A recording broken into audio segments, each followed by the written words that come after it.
দেশ জুড়ে রান্নাঘরে যখন এলপিজি গ্যাসের তীব্র সংকট, বাজারে সিলিন্ডার না পেয়ে কিংবা বাড়তি দামে কিনে সাধারণ মানুষ যখন চরম ভোগান্তিতে, ঠিক তখনই অনুসন্ধানে উঠে এসেছে এক ভয়াবহ বাস্তবতা। দেশের সীমান্ত জুড়ে গড়ে উঠেছে একটি সংগঠিত এলপিজি পাচার চক্র, যার মাধ্যমে নিয়মিতভাবে বিপুল পরিমাণ গ্যাস পাচার হয়ে যাচ্ছে মিয়ানমার সহ পার্শ্ববর্তী দেশে।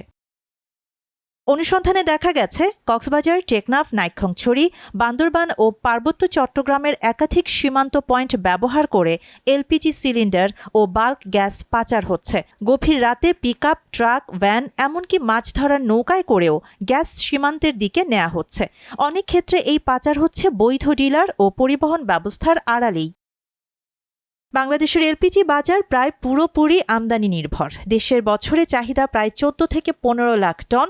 তবে ২০২৪ সালে যেখানে আমদানি হয়েছিল প্রায় ১৬ লাখ টন, ২০২৫ সালে তা নেমে এসেছে ১৪.৭ লাখ টনে।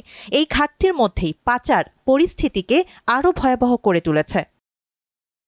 বিশেষজ্ঞদের মতে, পাচারের অন্যতম কারণ সীমান্তের ওপারে দাম পার্থক্য। দেশে ১২ কেজি এলপিজি সিলিন্ডারের সরকারি দাম যেখানে প্রায় ১৪ থেকে ১৫০০ টাকা, সেখানে মিয়ানমারে একই সিলিন্ডারের দাম ২ থেকে ২৫০০ টাকা। এই ব্যবধানেই পাচারকারীরা প্রতি সিলিন্ডারে পাচ্ছে কয়েকশো টাকা লাভ।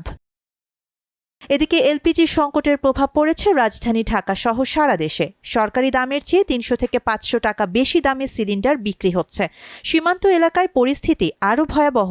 নাইক্ষ্যংছড়ি ও টেকনাফের বাসিন্দারা বলছেন, তাদের এলাকায় গ্যাস প্রায় নেই, অথচ প্রতিদিন ট্রাক ও নৌকায় করে গ্যাস যেতে দেখছেন সীমান্তের দিকে।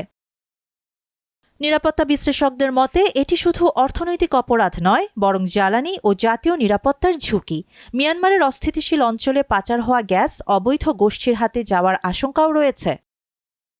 সরকারি পক্ষ পাচারের বিষয়টি সরাসরি স্বীকার না করলেও বাজারে সংকটের কথা অস্বীকার করছে না। তবে মাঠ পর্যায়ের তথ্য বলছে, আমদানি ঘাটতি, ডলার সংকট, এলসি জটিলতার পাশাপাশি সীমান্ত দিয়ে পাচার, সব মিলিয়েই এই তীব্র সংকট। বিশেষজ্ঞরা বলছেন, এলপিজি পরিবহন ও ডিলার ব্যবস্থায় ডিজিটাল ট্র্যাকিং না থাকাই এই পাচারের সবচেয়ে বড় সুযোগ। কঠোর নজরদারি, সীমান্তে বিশেষ টাস্কফোর্স এবং দৃশ্যমান ব্যবস্থা না নিলে এই সংকট আরও গভীর হবে। আর এতে সবচেয়ে বড় মূল্য দিতে হবে দেশের সাধারণ মানুষকেই। শাহানা জাহান, নয়াদিগন্ত।